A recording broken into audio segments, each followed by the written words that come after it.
5 steps to building the perfect workout plan. Number 1, choose exercises that allow you to train hard pain-free. Number 2, use good form. Number 3, use a full range of motion. Number 4, take those sets to within 1 rep shy of failure. And number 5, hit each muscle group twice a week with 2 to 3 sets per muscle group.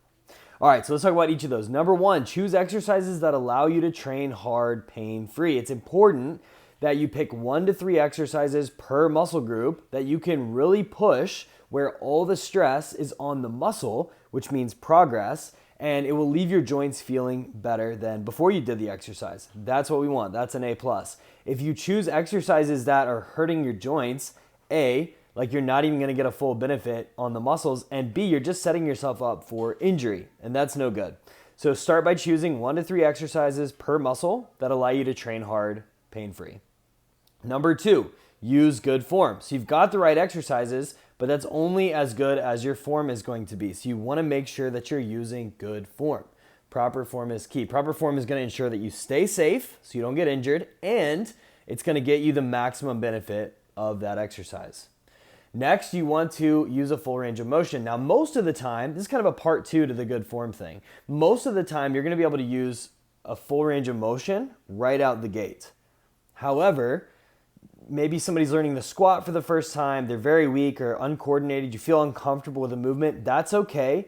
Master the form first, even if that means a partial squat, and then you can work on your full range of motion. But commit to using a full range of motion before you move to the next part. Now the next part is you want to, once you've got the right exercises, you're training with good form and a full range of motion, you want to take those sets within 1 rep shy of failure.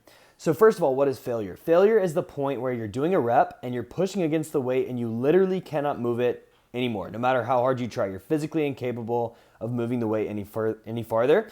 You have hit failure.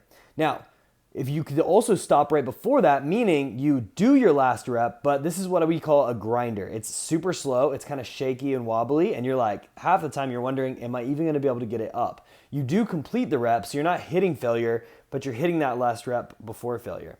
What we wanna do is leave 1 rep left in the tank. This is the gold standard. So you could do that last rep, that grinder, slow, shaky rep, you could do it, but you leave it in the tank. So the gold standard is to leave that 1 rep in the tank, not to leave 2, 3, 4, 5 reps left in the tank, not to do that last grinder of a rep, and definitely not to hit failure. Now, the reason for that is it's the last 4 to 5 reps before hitting failure that are driving the progress. Like the bulk, 80%, maybe closer to 100%. The vast majority of the benefit that you're seeking from strength training is gonna come from the last 4 to 5 reps of your set. Now, why not just hit failure? Well, hitting failure does create a maximum stimulus, but it also creates a lot of fatigue. Doing that last super shaky rep, and especially hitting failure, creates a lot of fatigue. And fatigue impacts recovery, which impacts your ability to come back and trade hard again. So there's a balance here. We're not just trying to maximize stimulus. Otherwise, we do 100 sets close to failure, and that's going to be way too much.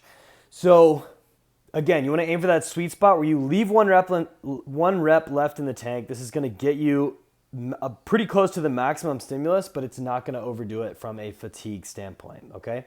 Now, a lot of people are leaving 4 to 5 reps left in their sets. You walk into any gym in America, the vast majority of people are leaving 4 to 5 reps left in the tank because for whatever reason, they just aren't training that hard. They don't know how important those last 4 to 5 reps are. They're getting sweaty, sore, and tired, so they think, what's the big deal? But it is a big deal because, again, it's the last 4 to 5 reps that are driving your progress. If you do those, you're going to see great results. If you don't do those, you're basically asking to see little to no progress, which is why most people are stuck in gyms across America today.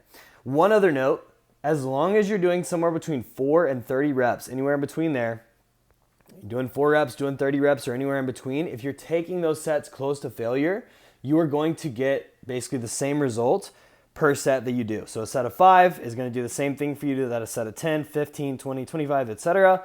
They're all going to get you the same benefit. One set is going to get you the same benefit regardless of how many reps you're doing, as long as you're within 1 rep shy of failure. It is the last 4 to 5 reps before hitting failure that are driving the results, okay?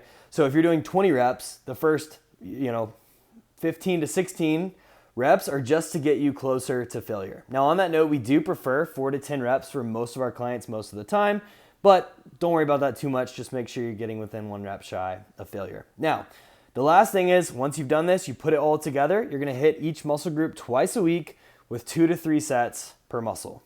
That's it. If you do this, you will see insanely good progress. You're gonna get stronger, lose weight, and feel better than you felt in a long time. You'll be shocked at how quickly you make progress with relatively low levels of work. And we've set it up this way not because we're lazy, but because we're efficient. When you are doing steps 1 through 5, if you're missing 1 or more of these, you're fighting an uphill battle. You're leaving a lot of progress on the table. But if you're doing all 5 steps, you'll be blown away at how much progress you'll make.